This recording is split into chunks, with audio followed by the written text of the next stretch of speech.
หนีความตายไปสุดสาวเศร้าเมียมาผัดแลน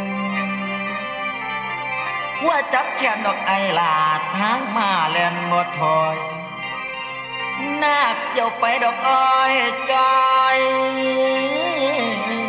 จักสิซอยดอกแนวใดทุกขาไปก็เป็นของแลนย่อมก็เป็นน้ำนาคขวดน้ำห้อยมาถึงดึงขาไว้กับพอง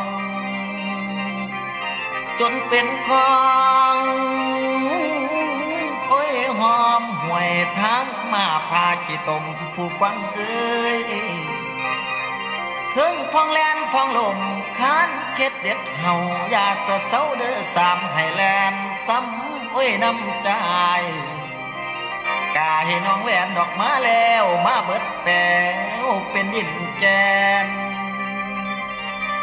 สามเลยแลนดอกซาซาดอกห้อยทาดอกไอคำ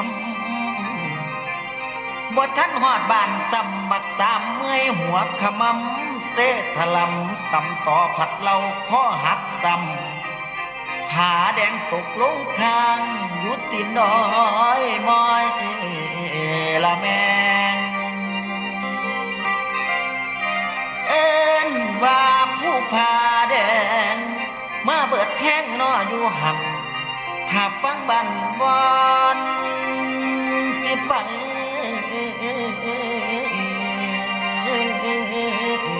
ผู้ฟัง